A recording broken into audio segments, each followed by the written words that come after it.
All right, so I think I'm live. Hello, everyone, and welcome to this free webinar on email growth marketing for podcasters. Thank you very much for having me here, and thank you for joining me. I hope you're all having a great week and you're staying safe wherever you are in the world. So here's just a bit of housekeeping just before we start.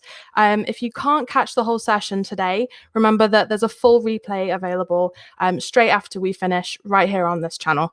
And if you have any questions for our special guest, Robin Kennedy, you can drop them just down in the comments underneath this chat, and we'll pick them up and field any questions when we finish, basically.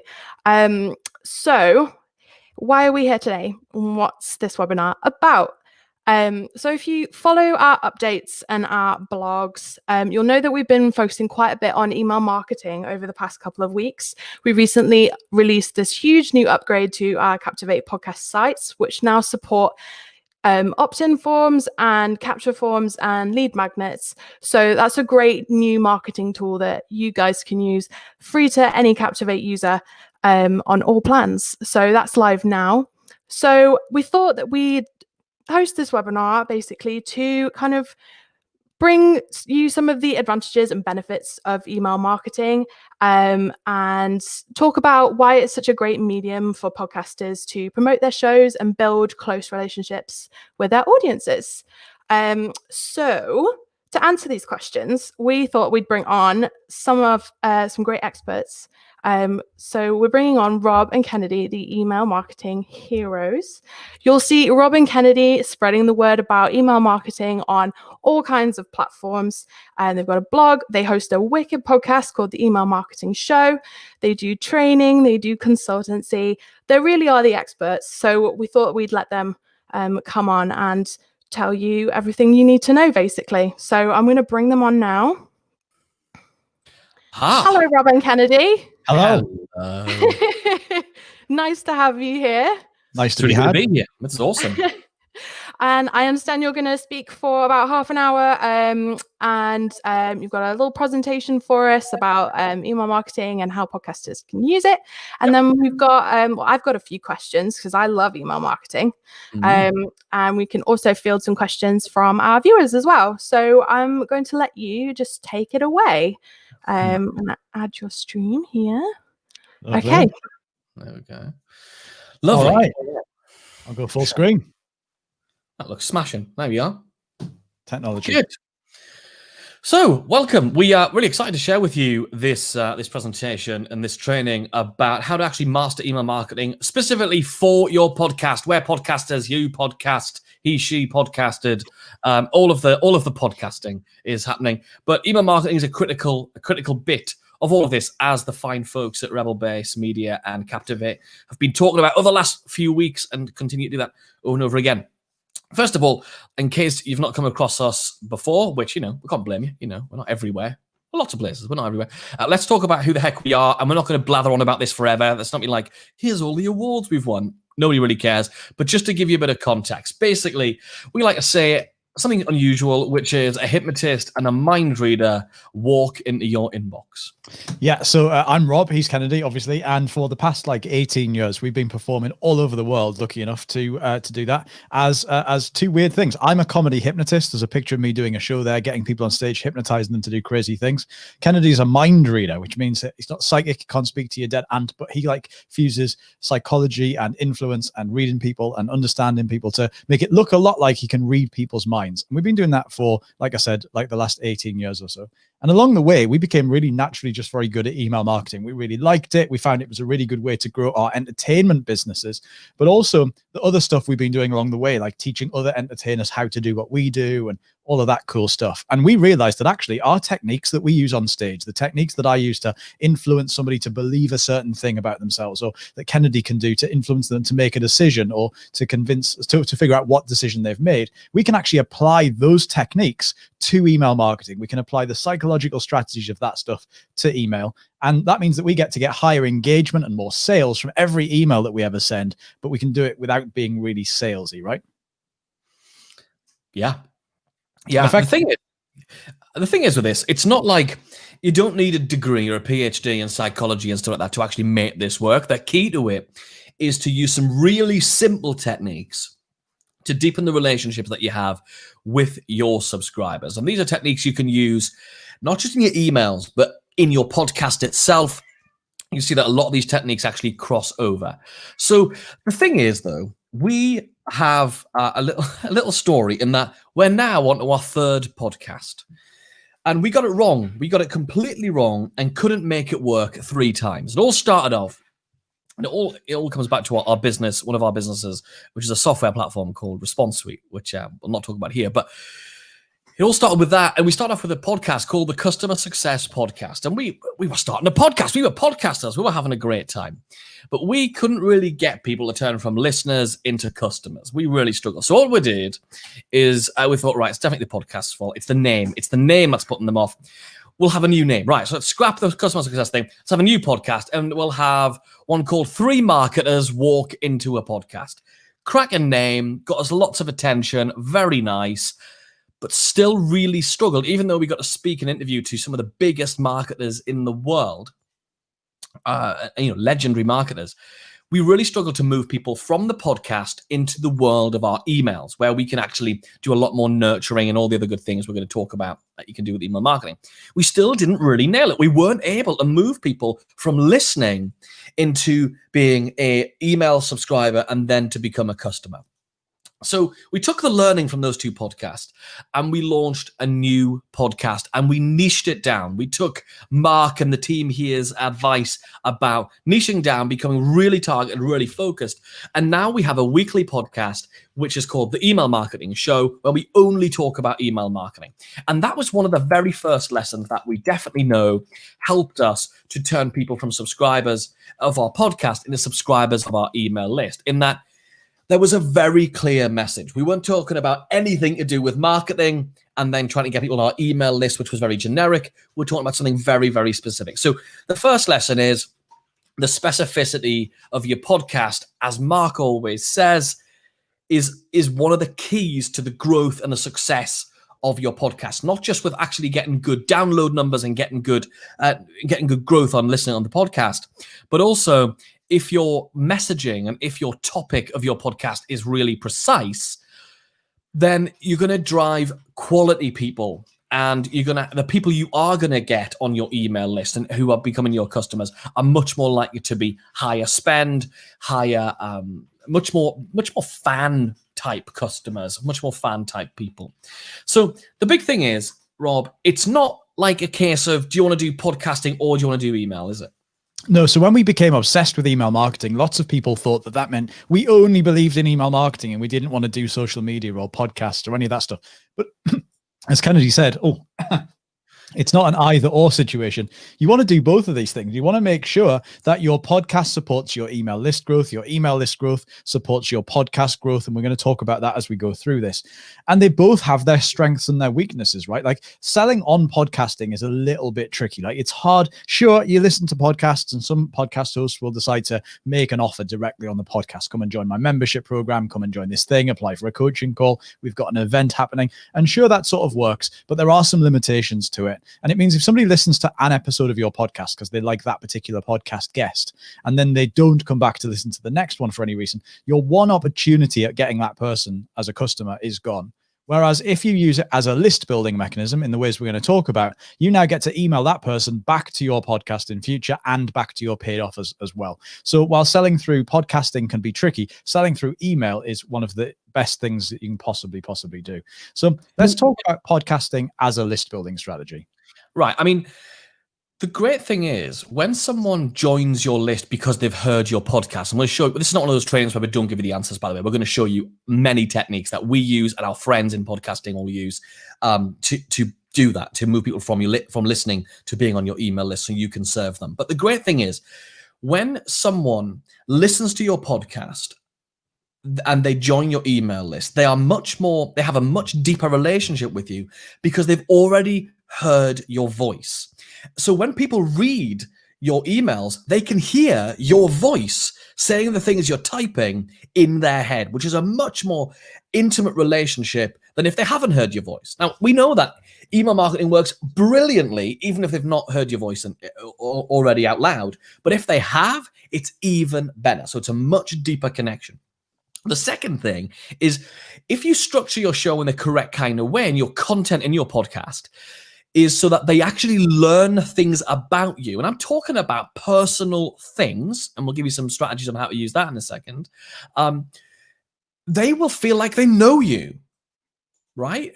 They will feel like they know you, which means they feel like they trust you. They feel like they're not just receiving emails or hearing the voice of somebody who they don't know. If you share things, then they're going to feel like they've learned things about you. And part of the things that you want to share is going to be about talking about your vulnerabilities. One of the things we are certainly not perfect at everything. We are not brilliant at social media. No, we're not. I mean, many of you out there will be awesome at Instagramming and Twittering and all that stuff.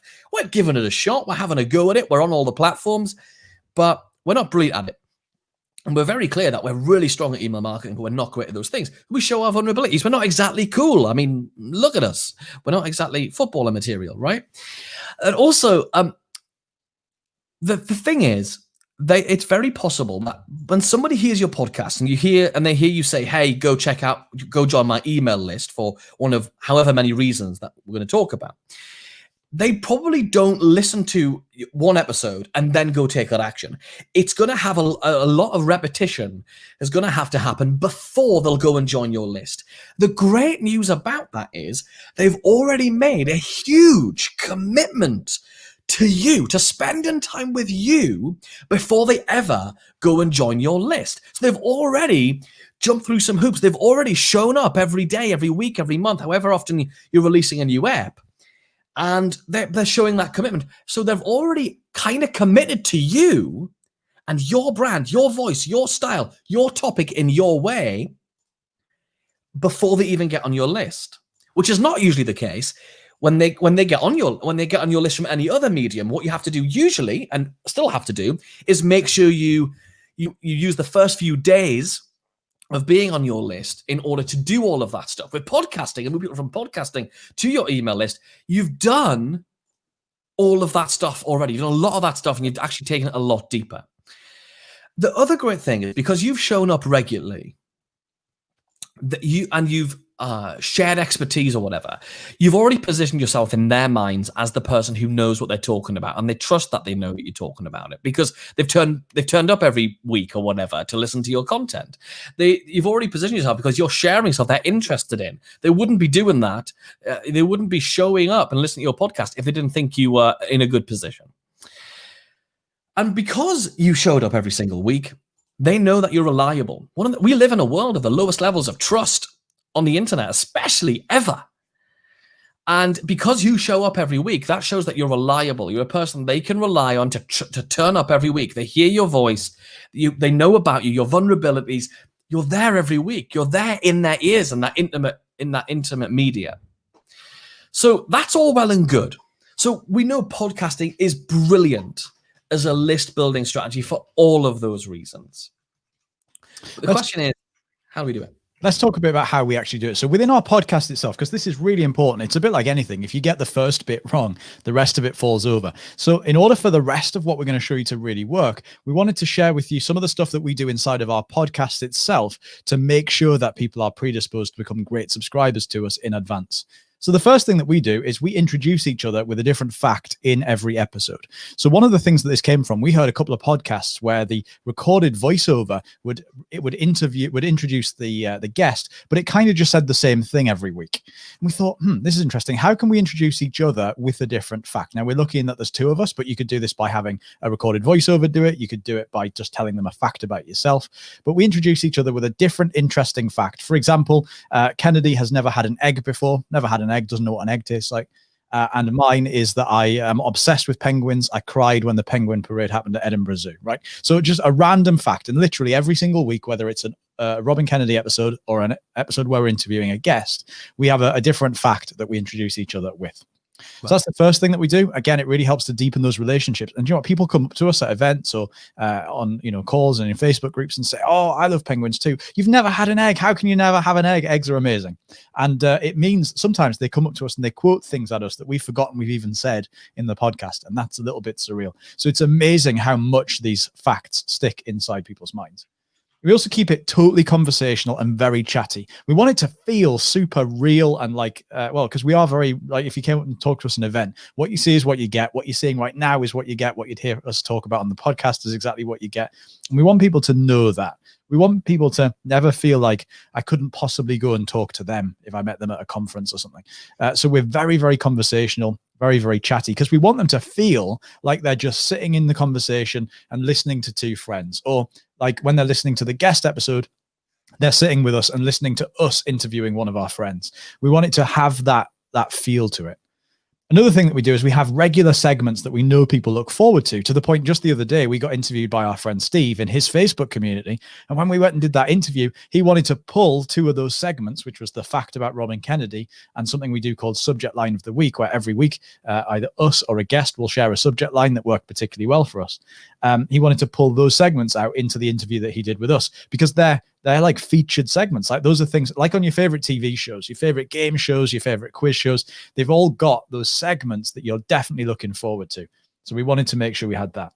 Now, the other thing that we do, and this is something that we really did wrong in our last podcast, which was 3 Marketers Walk Into a Podcast, is we create space to show our own expertise, even though sometimes it's an interview show. So 3 Marketers Walk Into Podcast was exclusively an interview show. There was no, I think there was 2 Robin Kennedy episodes out of the 100 that we did. And the rest of the time it was us interviewing a guest. And what we did there was we really positioned the guest as the expert and we were just the hosts. Functionally, you could have replaced us with anyone who had some personality and the podcast would have been fine. We didn't get to share what our expertise is. So now we do that, and we do it in 2 ways. The first, and this is really important, the first one is we have Robin Kennedy episodes, so have solo episodes where it's just you or just you and your co-host, and then have interview episodes if you're going to do an interview show where you interview guests. That's the first thing. The second thing we would say is when we interview guests, we've realized that there are lots of podcast guests out there, and you may well have found this as well, who don't do a particularly good job of pointing out the genius of their answers, because what they're saying is so second nature to them. They don't know how remarkable and incredible it and its knock-on effect will be for the listeners. So whenever we interview a guest and the guest says something mind-blowing, they sometimes underplay that answer and they don't do the figuring out for us. So what we try and do in every answer is we say, that's brilliant. And that means that, and then we extrapolate out from their answer and say something cool that our listeners can take and do with it. So you're kind of just pointing out the genius of your own guest answers. And by having that, it keeps it more conversational. And it also shows that you know what you're talking about, that you can take the guest's answer and you can relay it and take it further to give it more context and meaning to the listeners.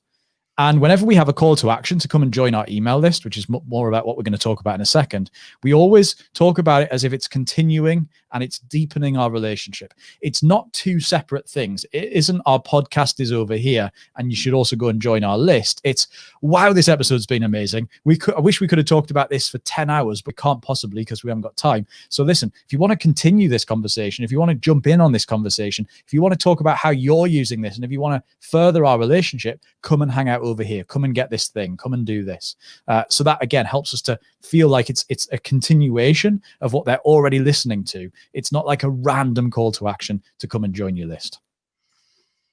Right, perfect. So that's the important first bit that I think a lot of people sort of forget about when it comes to like building your list, getting people from your podcast onto your email list. People forget about these bits because they think of that as podcast related stuff rather than getting people on my list bits related stuff. But as you can see, having those things massively increases the chances that people are going to take that call to action and go and click and do what you want them to do next. So how do we actually grow our email list in this way? So there's a few. What we're going to do is we're going to share with you a bunch of what we would call call to actions or lead magnets or whatever you want to call them, and give you sort of some ideas. So the first one's the standard one that you've heard a lot. That is to say, hey, I've got this free download, this free report. This is ours. So the one we have used a lot, we sort of chop and change them in a little bit, is this one. So it's our free 4-day flash sale email campaign. So during the episode, we'll tell them that they can go and download this thing. And it's a free gift that's related to the thing you're talking about. It's usually going to be a digital gift.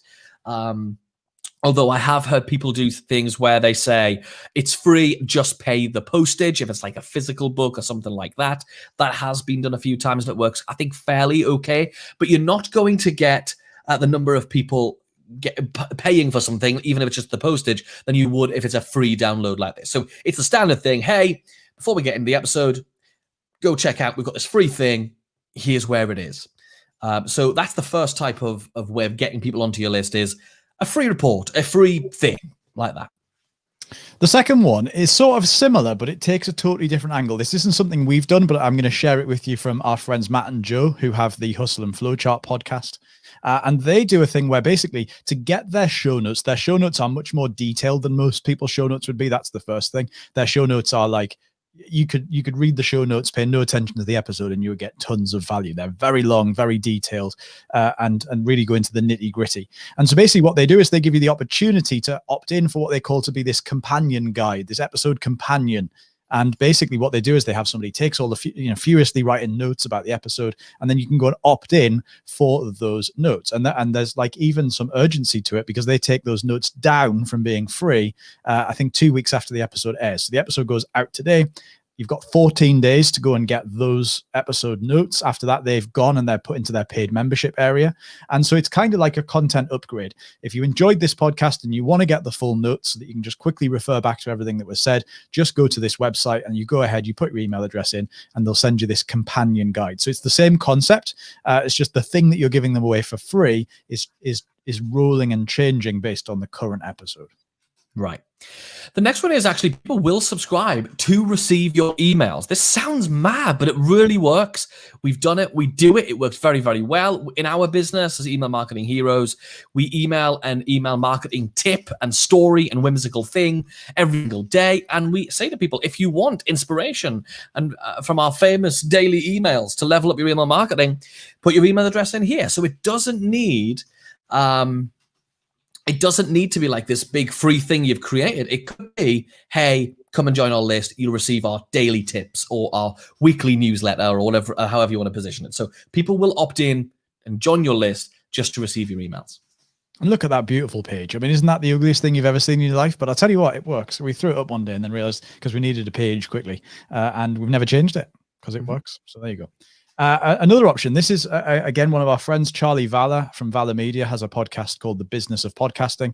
And he has a resources page where basically he references it on the podcast as his go and download this thing, sends people over there. And basically he's got a raft of different things that people can opt in for. So you can see there's one and then two and then another one. And literally just click on the button at any time. That pops up, they put their name and email address in, goes ahead and opts in for that. So it's basically, instead of having one free gift and hoping that everybody who listens to your podcast is going to want that one free gift, start with one, then create another one, then create another one. Over time, you don't have to have them all ready straight away, but build them out over time so that if you've got 5, 6, 10 different resources, people can go and look at the ones they want and put their name and email address in for those. What's quite nice about that actually is that if there's 3 that they want and they go ahead and opt in for all 3, there's a definite micro commitment towards getting people to opt in for more stuff and give you their email address more often. It's been seen in the past that if you've got somebody who's already on your list and you want them to opt in for something, rather like a webinar, rather than doing a one-click registration, which you can 100% do, the technology exists and is really easy to have it so that they just click a link and they're instantly registered for your webinar. It's usually seen as more effective to get them to go and re-register for it, because that extra bit of effort they've got to make is an extra micro commitment that pulls them in closer towards you. So this resources thing, the other thing Charlie's got on this page is like a quiz. So you can go and take a quiz. And again, that's a list building mechanism. So people will answer a bunch of questions about whatever it is that your niche is, what is my dog's hidden personality or whatever. And at the end of it, they get given an answer, and they've also given you their email address on the way in. So again, that's a call to action directly from his podcast. Yeah. So the next one is actually one of our primary ones that we're using right now. It's getting the best results of everything we're doing. And that is to have a free Facebook group that you create around your show. So we have a free Facebook group for our email marketing show. It's called the Email Marketing Show Community for course creators and coaches. We actually have people who are not course creators and coaches in there actually, but it's the Email Marketing Show Community. And the idea is you tell people during the show, we've got this great community to continue these conversations. So again, what happens is people hear about this community as our call to action rather than a lead magnet or anything like that.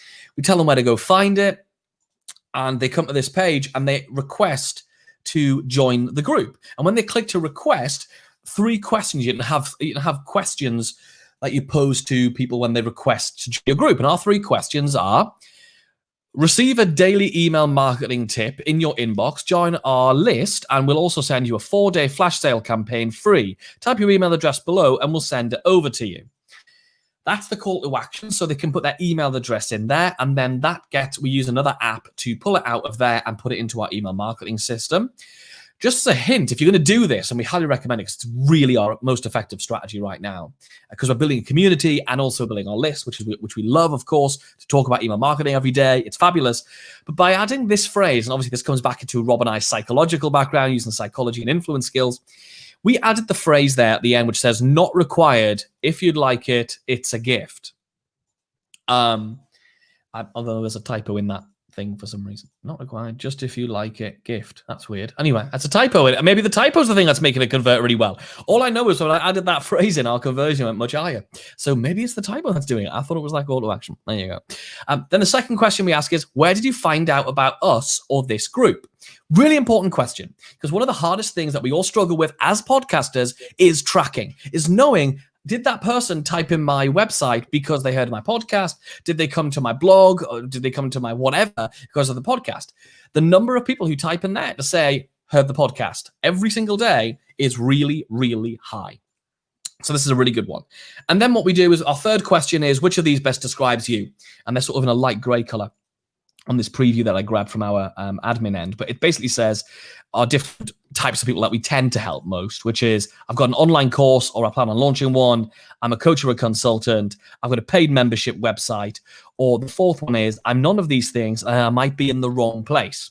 The reason we ask that is because we want people to go, oh yeah, I might be in the wrong place. And that's okay. That's absolutely cool. But it lets the people know, to the other ones, that they're in the right place. And that's a really important psychological thing to say, hey, you belong. And also for the people who don't feel like they belonged, they've sort of realized, oh, I might not belong. So I'm not going to complain, whinge, and moan when I get in there, and none of it's got anything to do with me. So that's really, really important. That's one of our strongest ones that we're using. The next thing that we do is, obviously, when we send people to our show notes on our website, emailmarketingheroes.com, to check out the show notes of an episode, we actually have this bar in the right-hand side.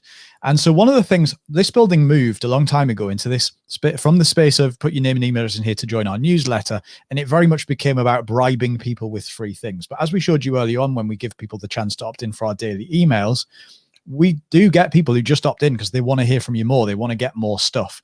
So we have this in the right-hand widget sidebar of our blog, giving people the chance to subscribe to hear our blog. And it literally just calls out the fact we know you're busy and you've got loads of stuff going on. It would be really easy for you to miss an episode. Pop your name and email address in here, and we will email you whenever we have a new episode out there and about, which is obviously super important. And we also have it actually in the show notes as well. So in the show notes page itself, you can just go ahead and put your name and email address directly in just there. And there's that beautiful Captivate player as well. There it is. There it is. Now, the next one we're going to show you in a moment is the one that makes us feel sick. We hate it. We put it on as an experiment because we saw other people doing it and thought, well, if they're still doing it, even though it looks ugly, it must work. We did a quick search a couple of weeks ago to see what our number one performing way of getting people who are reading our blog to join our email list. So of that right-hand side thing that Rob just showed you, of that midway through the show notes opt-in that you're seeing there, versus this next thing, even though it's ugly, even though we find them annoying, it is by far our highest way of getting people on our list who visit our blog. And it's when you're visiting a website and this happens. Yeah, the cover up. It's literally this thing, this white background drops in, covers up the thing they're reading, and ours on our blog says, "We love you. We'd love to send you a 4-day free flash sale campaign to use." Blah blah blah blah blah, and people can join the list. Or they can. You can't quite see it because of the StreamYard logo, but they can close it. There's like a little X in the corner where they can close it and carry on reading. But this converts really, really well, unfortunately. Okay. So what's really nice, we've got all these different things we can attract people to, and that's great. That's really powerful. And it's important to play with some different ones, try different types of free gift, try different types of offers, try a different name for your Facebook group, try those different things. But the big question is, how do we actually get people there? When we were starting our podcast, we took a bit of advice from a course we purchased. And that bit of advice was this. And please don't take this advice, because I'm going to tell you something that's wrong. So if you're just tuning in now, don't take this advice. Right? Don't edit this out of context. Yeah. The bit of advice that we incorrectly followed was, don't make your call to action. Don't make your, hey, go and join my email list until late in the show, because why would they join your list if they've just started tuning in? Why would they join your list? Because you haven't given them any context, you haven't given them any content, you haven't given them any rapport. Wait till you've actually delivered some value, and then while they're at the height of excitement, at that point you'll give them the offer of, hey, do you want to continue this conversation? Come and opt in. Logically, it makes a bit of sense. So we just followed and did what we were told. Problem is, if you just look at the listener graphs that Mark's always talking about, we know that the most people listen to the beginning of your episode, and as soon as the main content's over, well, those listener numbers drop off a cliff.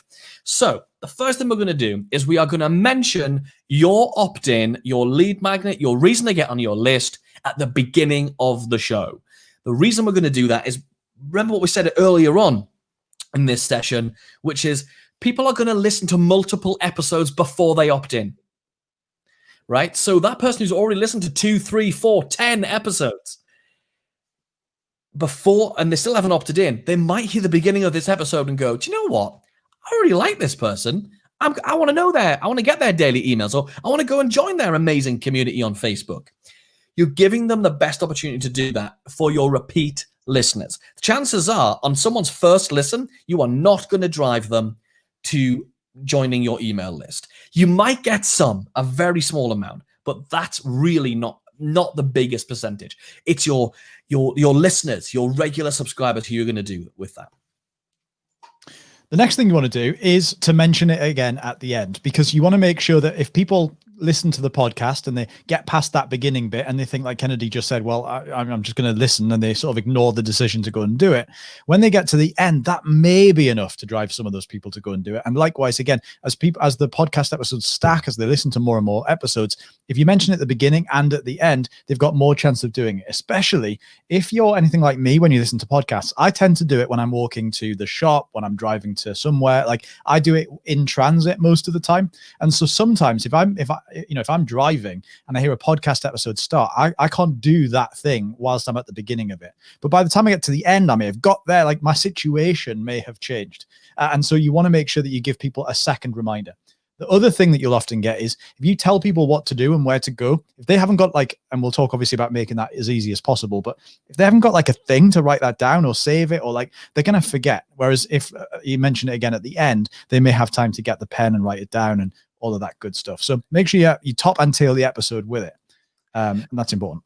Yeah. The other great thing is the people who do listen to that end bit are the most engaged people. So you definitely want to tell those people to go download your thing, or to go opt in, or join your Facebook group, or whatever the heck it might be. So how do you actually get them to that place? Well, we talk about a thing called using, sorry, I'm missing a point. Sorry, Rob, I'm just diving ahead here. The next thing you really want to do before we get on to how to get people there, because that is exciting, is you want to do something called a live read. We've done a lot of testing on this, and we've found of recent, and obviously this is always changing, but right now, having a voice at the beginning, a voiceover, pre-recorded, lovely, like that thing that you drop in every time going, hey, welcome to the show, and before we get started, make sure you go and check out the free thing over here, and join our Facebook community and blah. What happens is, your regular listener, the person who's most likely to join your list, because people don't join your list after one episode, they become completely deaf, or ad blindness, as it's called. They become ad blind to whatever that voiceover happens to be saying. Because they're just like, yeah. Oh, here's the episode. They're just hearing, yeah. So instead, what I highly advise you do is do a live read and of that offer of, hey, go join the show, go get the show notes here, or go and download my freebie here, or come and join my Facebook community there. And it's even more effective if you link it directly to the episode. So, for example, let's say, for example, we've just done an episode which, what's this week's episode? This one's about how often should you email. That's what we're talking about this week on the show. So at the end, rather than for us to go, okay, that was great, talking about different how often you should email your list, we've got a Facebook community, and like if it's like really disjointed, it's really awful. Whereas if you say, now you might think that you can't email your list as often as we're suggesting, or you might have questions about how you can actually email your list more often and what kind of content to have. Great news is we've got an entire free Facebook community called the Email Marketing Show, where we're talking about that kind of thing every single day. Come and join us, share your problems, so you can see I'm directly relating the offer to the content we've just shared. So it becomes one and the same, not a jar, because you want to keep the person in that state of mind of enjoying the content, and you want to make the free thing an extension of the content. One of the things I sort of alluded to a little bit earlier on is the difficulty that sometimes people have in remembering where it is that you tell them to go. So one of the things you want to do is make sure that you use some sort of vanity URLs to get them to where you want to be. So for example, when we send people to our Facebook group, we can't send them to facebook.com/groups because it's just too complicated. So instead we send people to open any web browser and type in robandkennedy.group, and that just forwards to the group. So we just bought that domain name, set it up to forward to our Facebook group. And then that's that. Likewise, when we give away our free 4-day flash sale campaign, the actual URL where that is hard to say. So we've just made emailmarketingheroes.com/flash. Not that /flash is particularly easy to say, but at least it's easy. At least it's easy to remember. Our friends Joe and Matt from the Hustle and Flowchart podcast that we mentioned earlier, they have a text thing where you can text, a word like notes to, 1, 2, 3, 4, 5, or whatever number you can buy one of those short codes. And you can then get them onto SMS and then reply with a thing saying, go here, and you can download them. So people can remember numbers, like 5 numbers, and the word notes very, very easily. So again, that's a really good way of doing it as well. And obviously, we're all obsessed with repurposing the content from our podcast. So if you take little clips of your podcast, maybe the videos of it, and you put it on Facebook or you put it on YouTube or that kind of thing, you can take those short clips and you can build custom audiences to remarket and retarget those audiences with ads to your lead magnet. So let's say they watch 3 minutes of a bit of one of your clips that you put on Facebook. You can create a custom audience in Facebook, which I'm sure there's lots of training around about that. And then you can show that audience of people only the people who've watched those 3 minutes of your video, you can show them an ad to go and check out your free opt-in thing. So that's a final one, and that's a paid one. So we'll pop that in at the last bit as well for a bit more advanced. The big problem is we knew all this stuff. We are very good at email marketing. We're not good at many other things, but email marketing, we're really good at it. List building, we're really good at that. But we still were terrible in our first 2 podcasts at moving people from the podcast to our email list. Why? It's because we didn't have a script to actually make sure we said, come and join our list. So now every episode of our show has a script, and it's this script that we have it in a Google document, and we just update it with the different things we're going to talk about and our bullet points. And literally part of it, you'll see that 3rd paragraph, it's got an R next to it, which means Rob says it. And he basically says, listen, when this podcast ends, don't feel you're all alone with your questions. Come and share what we've been working on and get stuck into the training and resources in our free Facebook group, just type in robandkennedy.group and you'll go straight there. We also tell people, if you just open up Facebook and just search for the Email Marketing Show community on Facebook, it'll also pop up. And it's there in the introductory script. And it's also there at the end as well. So further down, actually on the next page of that script, it says, wow, that was really good. And we link it in and we talk and we make the call to action as a live read in the episode. If it's not in your script, you will forget it sometimes. You'll say it wrong. You'll think about, how does this really link? Just write it in a script. It's really, really easy. And it means you can't get it wrong and you can't feel nervous about it because you'll get better at reading that bit out. The first time we read that version of that script out, it was terrible.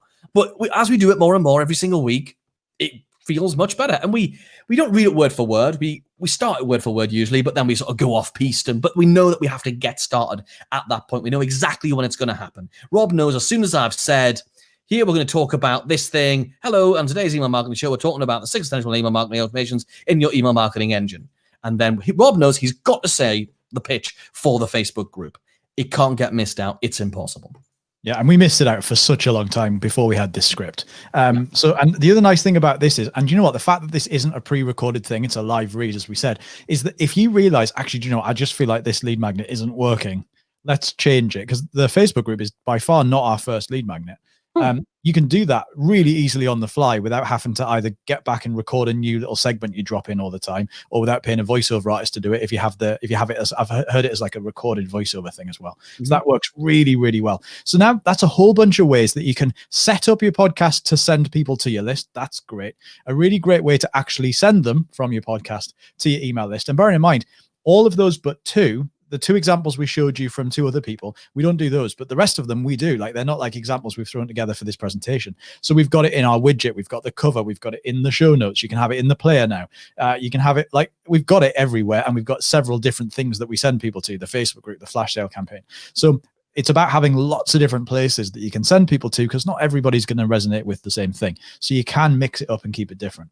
So now we've talked about that, it's really time to talk about the next part of this, which is getting people from your list back to your podcast. So that could be getting them back to your podcast, because that's where they came from in the first place. It can also be, of course, getting them to the podcast for the first time, because we also do list building through other routes. You know, other people join our group from presentations like this, or from the other stuff that we do. And therefore, you want to make sure that those people have the chance to come and check out your podcast as well.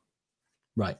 So the first thing I'm going to show you is actually a little sneak peek. So if you're watching this live, you'll see this is a scheduled post that's due to go out in our group tomorrow, because we do it the day after our podcast episode goes out. So you can see in 17 hours time from when I took the screenshot a couple of hours ago, this will be going in our group. And it's basically, we tell people in the, so we've moved people from the podcast to the Facebook group. But of course, it's a two-way street. We're going to move people from the Facebook group to listen to the podcast. So it's the kind of thing we'll do. We'll put a post in which says discussion post. Have you heard this week's episode about emailing more often? I'd love to know your thoughts, any resistance you have, questions off the back of it. And that's an engagement post right in the group, which tells people, by the way, there's a new podcast episode indirectly, while creating engagement. And then what will happen is, once that's posted, I'll go in and put the link to the podcast episode in the comments straight away. So we're moving people back to the podcast from our call to action. Now, remember, the great thing about being in our Facebook group is we've got them in a community and we've got them on our email list. We've got 2 really strong ways of getting in touch with people and telling them and reminding them, oh, a new episode happened. A new episode happened. Now, one of the next things that we do, and we put this together in order to fix one of the fundamental problems that we see with email marketing. And that is, here's what happens typically. Somebody joins your email list. That's great. And maybe they join your list to get your lead magnet. Maybe they join your list because they want to get notifications of new podcast episodes. And then typically what happens is you start emailing them stuff about your products, services, affiliate offers, like whatever it is that you've got going on, which is fine, except the fact that it comes a bit out of the blue. And it's one of those things, I bet you've done it before, where you found something that you really want, you put your name and email address in to get it, and then within 2 or 3 days, that person's sending you other emails about whatever they've got going on in their business right now. It makes no sense. It comes out of the blue and you feel a bit annoyed about it. You might even think, who is this person again, and why did I subscribe to their list? Like, just forget who they even are. So we created something that we call the getting to know you sequence. It's our version of like the welcome sequence. So when somebody joins your list, they now go through a sequence of 4 emails in our business called the getting to know you sequence over 4 days, 1 per day for 4 days. And this is designed to do sort of a handover between them joining our list to get our lead magnet, or joining our list to get our podcast notifications and receiving emails from us in our business 365 days a year. If that just happened without any sort of transitional handover, it would be a bit weird. So in our 4 email sequence, the very first email, the one that's there on the left, that's designed to show people what they're going to get from being on your list and why this is a good thing. And the particular segment we want to draw your attention to is this bit here. We call it the buffet cart. It's a little bit like when you get on the train, suddenly there's a voice comes over the top and it says, "Ladies and gentlemen, welcome aboard the 1342 train service to Bristol, calling at," and then all the places it's going to call at. And that tells you exactly what's going to happen. You know you're in the right place. You know why that's good for you. You know exactly what to expect. They tell you the little buffet cart's going to come up and down the train and you can buy some Fanta and a Twix. And it feels good. The whole thing feels excellent. So one of the things we do when somebody first joins our list is we say, look, here's what you can expect from us. Now you're on our list. Number one, Rob's going to email you every day and a bit of blurb about that. And then the second one is the email marketing show. Now, what that means is that the people who didn't join our list through the email marketing show, they came in through buying a product or, something else that we do. They now know we have a podcast. Every Wednesday, we release a new episode of our podcast, the email marketing show, with a new discussion about modern high converting email strategies. You can listen into the latest episode here and a direct link back to the podcast. So that's great. That works really, really well. We get a bunch of people clicking on that. The other thing that we do is when somebody clicks on that link, we tag them in our email marketing system to say, hey, this person probably likes podcasts. So bear that in mind when we're doing anything podcast related. That person's probably going to be interested because they clicked about our podcast, which is cool. The other thing that we do is every email that we send going forward, so all of our day-to-day broadcast emails and everything we do, has something on the bottom of it, which is created by a guy called Dean Jackson. It's called the super signature. And basically on the bottom of every email we send, and we send 365 a year, 365 days of the year, there's this little super signature. It says, also, when you're ready, here are 4 ways that we can help you. And the first one is listen to the email marketing show. Every week on the podcast, there's a new discussion about modern high converting email strategies. Just listen here. And the other thing that we added to the bottom of the super signature is something that says, did someone forward you this email? Sign up to get our daily emails yourself here. Because we realized that people were receiving our emails, getting value from them, and we'll talk about how, and then forwarding those emails onto their friends. But their friends are just saying, look at this. Their friends don't know who we are. Their friends don't know any of this stuff. So when they scroll to the bottom, not only can they see the super signature with the link to the podcast, but they can actually click that button and it goes to the landing page we showed you earlier, where they can now subscribe to our list. So it builds a certain amount of viral growth into the list because our subscribers are forwarding this to their friends and colleagues who are going to find it beneficial, useful, or interesting.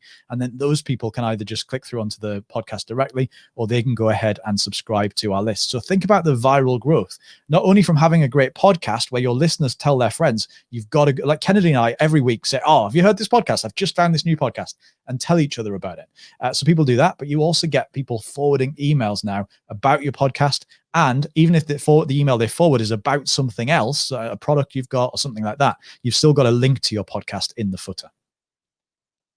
Right. Absolutely. That's just really super important. I'm just conscious of the time, Rob. Do you want to skip a little bit here, or do you want to just run right over?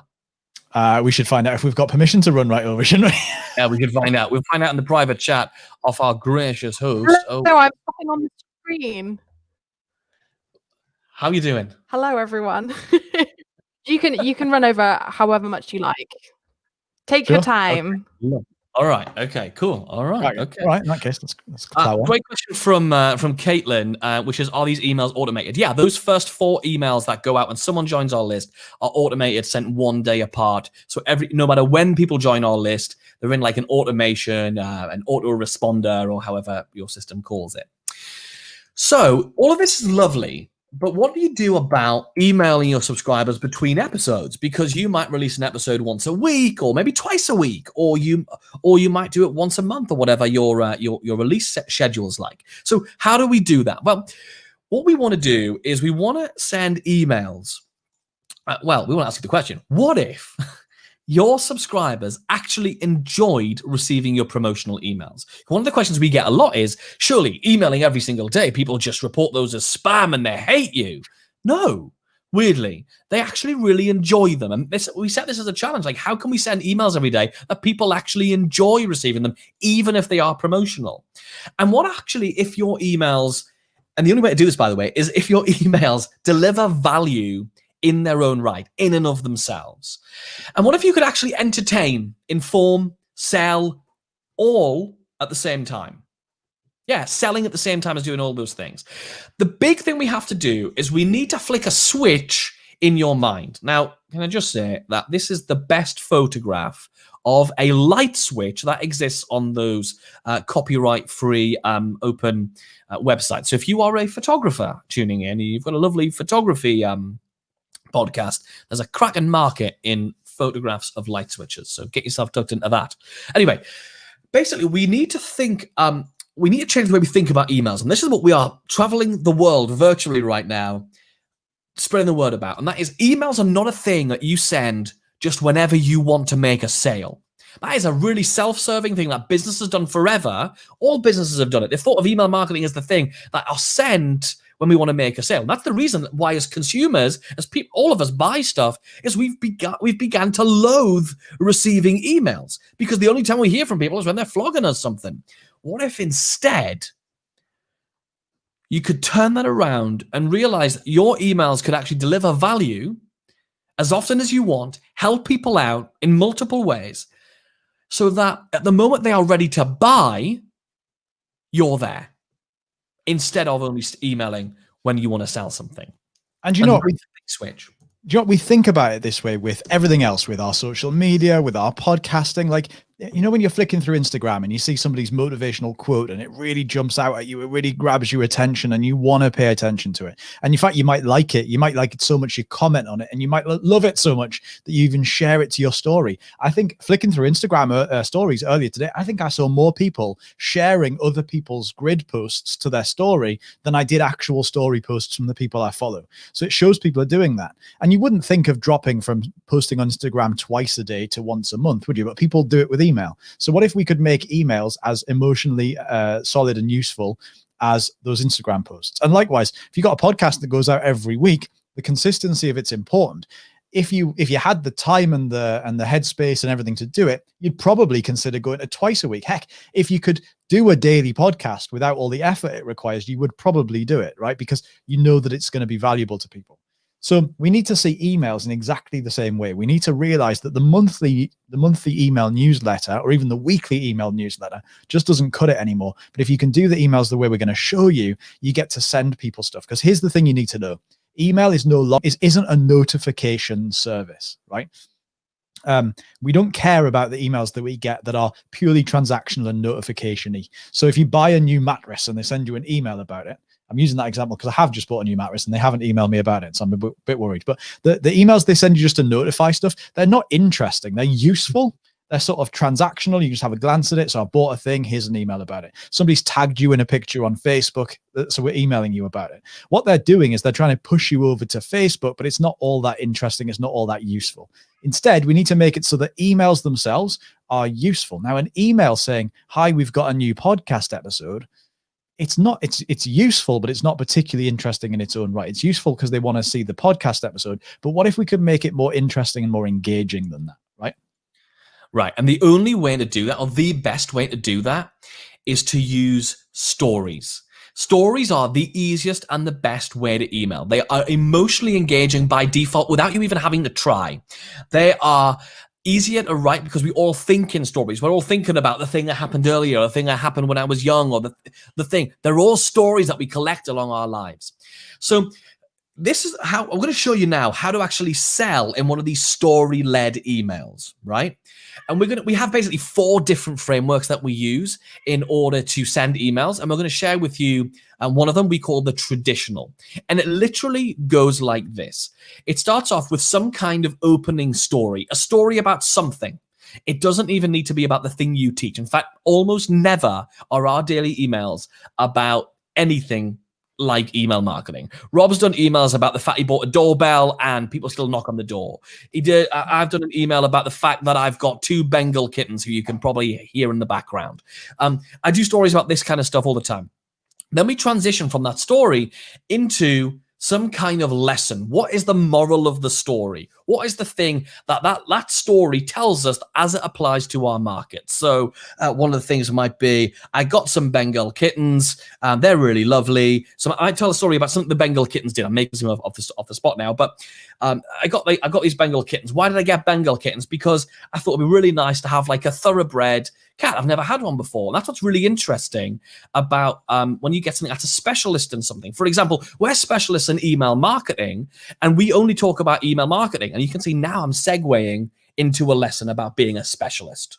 And I did that just on the fly, thinking about what is the lesson from that thing. And I promise you, I had not prepared that. I had no idea where I was going to go when talking about Bengal kittens. When we go from that lesson, we then segue into the offer. And the offer might be sometimes, hey, we've got this product that's available. We've got this membership, our membership called The League. We've got our podcast, The Email Marketing Show. The new episode just came out. Go and listen to it. We've got a new blog post that just came out. Whatever the heck it is, segue into that offer, that call to action, that click, that thing you want them to do. All right? Tell them about the action.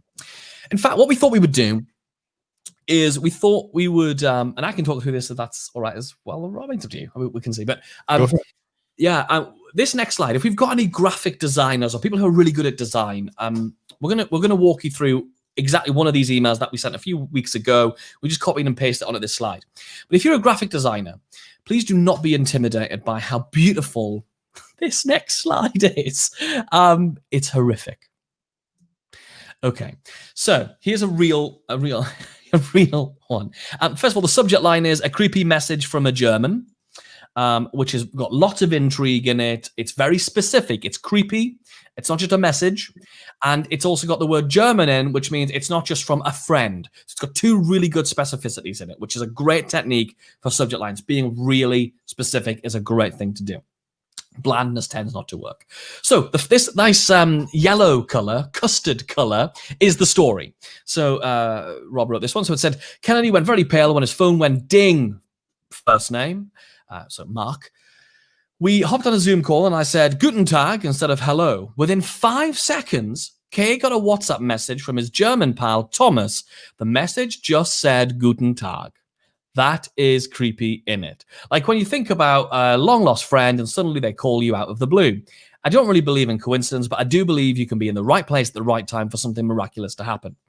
That has nothing to do with email marketing. This was sent to our email marketing heroes list, who probably joined through our Facebook group. There's not even an essence, a sniff, not a sniff of email marketing here. But then we're going to segue into what the lesson is for email marketing. So let's drag it kicking and screaming into a lesson. And this is a handbrake turn. It's not even elegant, but it works beautifully well. So we do, and it's in this lovely teal color, which has got beautiful contrast issues with the red background of the slides. You're welcome. We do one really simple thing to be in the right place at the right time for our email subscribers. We show up every single day with a short but powerful email in their inbox. A little burst of humor, story, inspiration, and help to stay at the front of their minds so that when they need to take things to the next level, we're here. There you go. There's the lesson. Email more often. So you're going to be in the right place at the right time. Great lesson. Then the white bit next is when we segue into the offer. If you're wondering how you can send an email every day and have your subscribers addicted to it so you can build deeper relationships with them and make more sales more frequently, there's a 44-minute and 14-second training inside The League, it's our membership, with our full and complete daily email strategy. It covers everything, like what to write, how to sell, the easy way to splurge your personality all over the place, and how to make sure you never run out of content ideas. Click here and check out the details and jump inside. Really, really simple. And it means because the story at the beginning could be anything, you can't run out of ideas, right? That's one of the techniques that we use. And it's signed off by Rob. So, sorry, mate.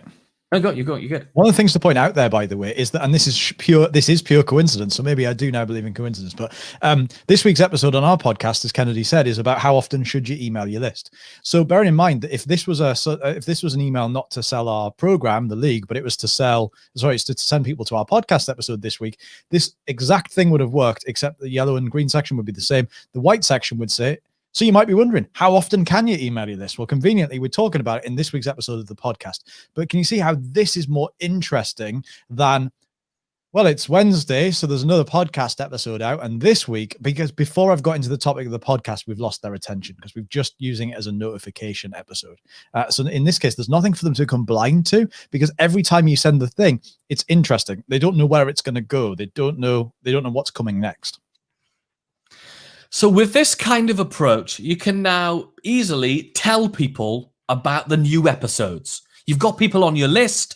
You've got an interesting way of talking to them that they don't go blind to and they don't feel like it's just white noise. So you can tell people about these new episodes, right?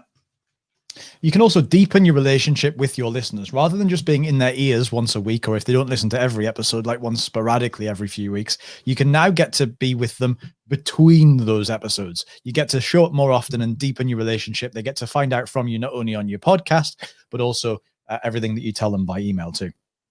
And because they're on your email list, you also get to segment them based on what they need. If they click on podcast, then you can tell them about the podcast stuff. But also, if for example, for us, they might click on links that are to things which are about how do I build my email list. In that case, we can tell them about products and content and episodes and courses that we've got about building your list, and not bother those people about how to get a higher open rate or how to create really good automations that sell for you, because right now they're in the zone, they're in the lane of building their list. Whereas the people who are already kind of happy with their list building, who've clicked on content, which is about how do I send better automations, how do I send content that doesn't annoy people, how do I do some even more advanced, we can tell them about those things and not about the stuff to do with building your list. So you get to become more relevant, because the other reason people hate emails is because they receive too much irrelevant stuff that they don't care about and they can't help. Which means you can actually, I'm going to just roll straight into that next one because it was pretty much the same point, which is you can offer the perfect solution to their problem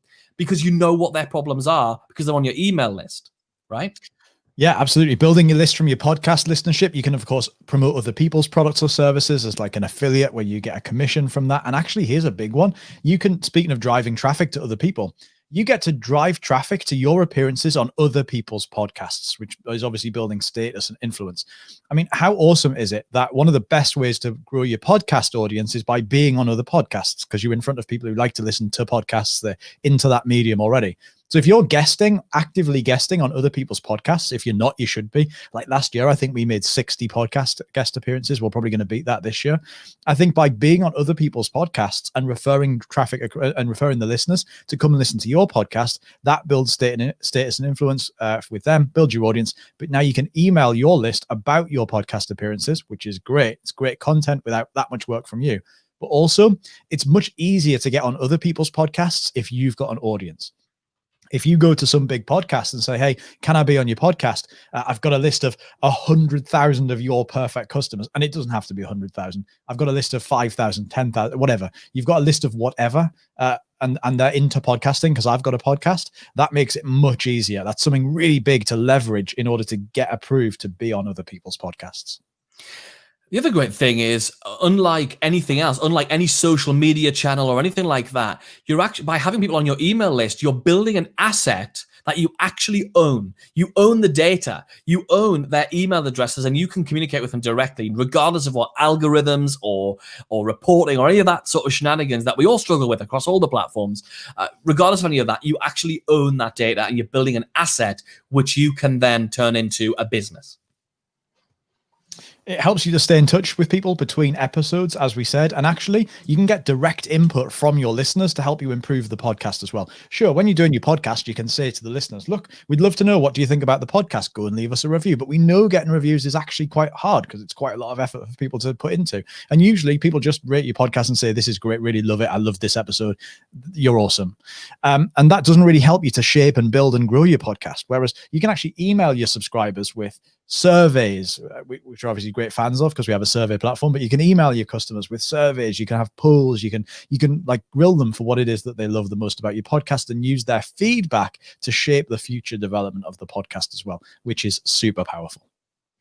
Awesome stuff. So that's what we prepared for you today. I'm sorry we overran, but hopefully it was with good stuff that you got some value from, and we got to share with you some ideas on how to take your podcast listeners, turn them into subscribers, and then do some really good email marketing that people really enjoy receiving to build your podcast, build your influence, build your business, which I think is going to really help. We're here now for any questions. If you're here with us live, if you think of questions after this, or you want to just hang out with us afterwards, do come and join our Facebook community. It is completely free. Just go to Facebook and look for the Email Marketing Show community, or open Chrome or your favorite browser of choice and put in robandkennedy.group. And that'll take you over there. All right. Yay. Thank you so much for that wicked webinar, guys. Yeah, you're welcome. That was so interesting. I learned so much stuff. Cool. I love it. We have got a few questions. Just we can just cover a few. Loads of good questions came in. So I'm going to start with this one from Samantha Boffin. What automated system do you recommend for emails? ActiveCampaign, MailChimp, or does it depend? Yeah, I mean, it really depends. I know, obviously, at Rebel Base and Captivate, you have a fantastic relationship with the fine folks over at Aweber. Big fans of Aweber. It was the first email marketing platform that Rob and I both used. We actually had the founder, Tom Kulsa, on our podcast as well, talking about the innovations they're making. So definitely check out those guys. ActiveCampaign are doing some brilliant stuff. MailChimp is not my favorite platform, honestly. I think it's a really good hobby platform. I think once you want to do some more complex stuff, I find it very difficult personally to build campaigns of any. But when people are often going, I'm really overwhelmed by automatic campaigns in email marketing. And the reason they say is they come to me and go, what are you using? And they say MailChimp. And I'm like, yeah, I find it difficult to navigate that because it's not very visual. Whereas other platforms are much more visual. So yeah, I would say ActiveCampaign's good. Aweber is very good. We actually use Keep and Infusionsoft, and we also use ActiveCampaign. We've used ConvertKit. Like they've all definitely got their places for sure. Yeah, I mean the thing is, go take a trial of them all and decide which one's color scheme and which one's builder for emails. So test out what is it like at building emails. We're going to actually build a checklist for this for our members actually about how do you figure out, because we get this question literally every day. Which one do you think looks the prettiest? Because that's important. If you're going to use it every day, it's got to be pretty. You got to enjoy it. Secondly, which one allows you to make emails in a way that you like to make emails? Because they all have their own quirks. And check out what that automation feature said. Does it work the way you like to work? Is it visual if you're a visual person? Or is it more like Logic and you like to work in Logic? So go take some free trials. Great. Thanks for those questions. I really like using Aweber. I've used quite a few, to be honest.